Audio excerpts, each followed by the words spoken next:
Assalamualaikum warahmatullahi wabarakatuh. Perkenalkan, kami dari kelompok 8 akan mempresentasikan tugas kedua tentang teori motivasi dan pendekatannya yang beranggotakan yang pertama, Muflihatul Afifah dengan NIM B1220094, yang kedua Sinta Noviana dengan NIM B1220110, yang ketiga, Nurhaliza Sinta Devi dengan NIM B1220146, yang keempat, Sabila Ulfa Istiqomah dengan NIM B1220147, dan yang kelima, Syakbani Khairunisa dengan NIM B1220162. Motivasi. Motivasi adalah suatu usaha sadar untuk mempengaruhi perilaku seseorang supaya mengarah tercapainya tujuan organisasi, menurut Sunyoto pada tahun 2015. Di sini, kelompok kami mengobservasi bagaimana pelaksanaan motivasi dan penerapannya pada SD Negeri 1 Bulukan Solomadu dengan mengacu pada 5W dan 1H. Kemudian tujuannya untuk memahami bagaimana kepala sekolah memotivasi guru atau karyawan di sekolahnya, strategi atau pendekatan apa yang digunakan, serta dampak dari motivasi tersebut terhadap kinerja di sekolah. Wawancara ini juga dapat memberikan wawasan tentang bagaimana kepala sekolah memimpin dan mengelola tim kerja di sekolah, serta bagaimana mereka menciptakan lingkungan belajar yang positif dan produktif. Melalui wawancara ini, kita dapat belajar dari pengalaman dan praktik terbaik yang dilakukan oleh kepala sekolah dalam memotivasi staf mereka, sehingga dapat dijadikan inspirasi atau contoh bagi kepala sekolah lainnya. Kemudian, apa yang menjadi motivasi utama seorang kepala sekolah dalam memotivasi guru atau karyawan di sekolahnya? Motivasi utama seorang kepala sekolah dalam memotivasi guru atau karyawan di sekolahnya adalah untuk meningkatkan kinerja mereka, menciptakan lingkungan kerja yang positif, serta meningkatkan motivasi dan semangat dalam mencapai tujuan bersama. Selanjutnya, Mengapa? mengapa? Mengapa Mengapa motivasi? motivasi guru atau karyawan dianggap penting bagi kepala sekolah? Karena motivasi guru atau karyawan yang dianggap penting bagi kepala sekolah karena kinerja mereka berdampak langsung pada kualitas pendidikan yang diberikan kepada siswa.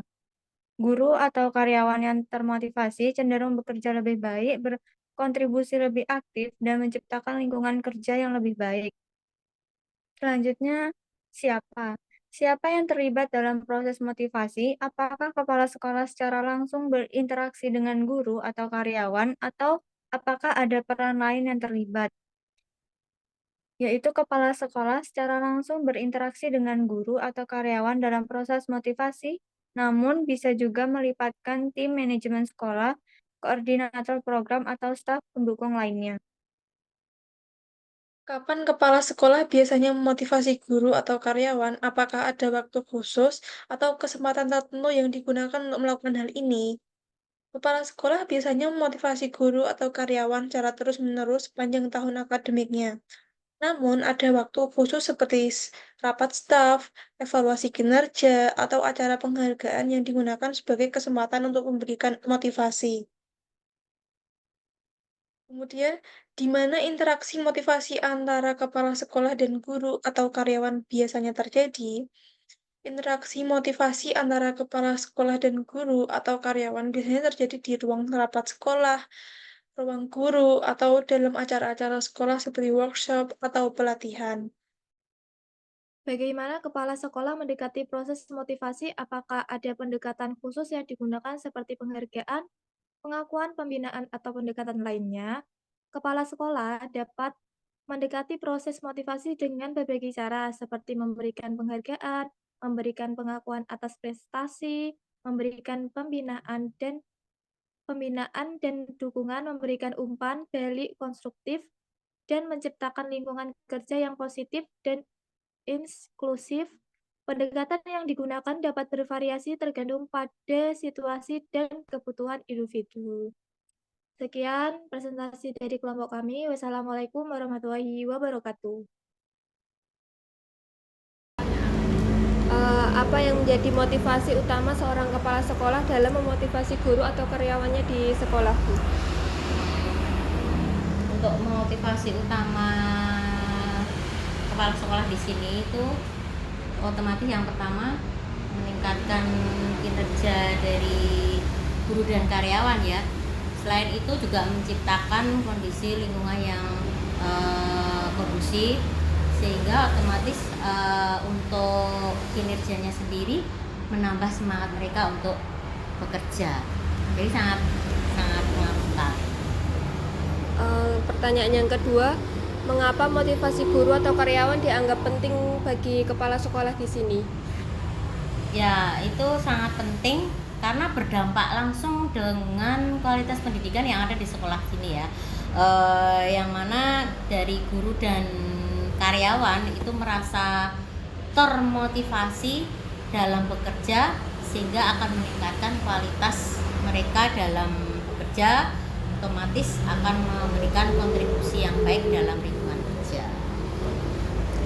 Untuk pertanyaan yang ketiga, siapa yang terlibat dalam proses motivasi? Apakah kepala sekolah secara langsung berinteraksi dengan guru atau karyawan, ataukah ada peran lain yang terlibat di sini? Ya, jelas itu sangat kepala sekolah itu kan berinteraksi dengan semua ya, tidak hanya guru dan karyawan, tapi dengan terlibat langsung dalam dunia lingkungan pendidikan di sini. Jadi mungkin juga dari tim manajemen sekolah, kemudian dari staf program yang lain seperti kurikulum, kemudian ekstrakurikuler dan lain sebagainya. Berarti itu sangat sangat berkaitan sekali. Pertanyaan selanjutnya, kapan kepala sekolah biasanya memotivasi guru atau karyawan? Apakah ada waktu khusus atau kesempatan tertentu yang digunakan untuk melakukan hal ini? Ya, memberikan motivasi itu kalau menurut saya terus menerus, jadi sepanjang waktunya ya. Kemudian kalau waktu khususnya itu jelas, jadi pada saat kita bertemu entah itu dalam rapat, kemudian atau dalam workshop atau dalam seminar, itu kepala sekolah biasanya akan memberikan motivasi kepada guru dan karyawan. Baik, Bu. Pertanyaan selanjutnya, di mana interaksi motivasi antara kepala sekolah dan guru atau karyawan biasanya terjadi? Biasanya itu pada saat pertemuan dengan guru dan karyawan ya, bisa di ruang guru atau di ruang yang lebih resmi lagi pada saat rapat, bisa juga di mana acara-acara workshop, seminar seperti itu, atau pelatihan-pelatihan atau diklat, itu biasanya bisa memberikan motivasi. Pertanyaan yang terakhir, bagaimana kepala sekolah mendekati proses motivasi? Apakah ada pendekatan khusus yang digunakan seperti penghargaan, pengakuan, pembinaan, atau pendekatan lainnya? Ya, itu untuk dari kepala sekolah sendiri kan tadi bisa memberikan berbagai macam cara memberikan motivasi, bisa pada saat memberikan penghargaan atau pengakuan prestasi seperti itu juga bisa, ataupun mungkin juga dalam bentuk dukungan yang berupa umpan balik yang sangat kontribusi sekali, sehingga akan menambah kinerja mereka atau kinerja para guru karyawan itu sendiri. Jadi tergantung dari pendekatannya, itu tergantung dari kebutuhan dari masing-masing guru dan karyawan.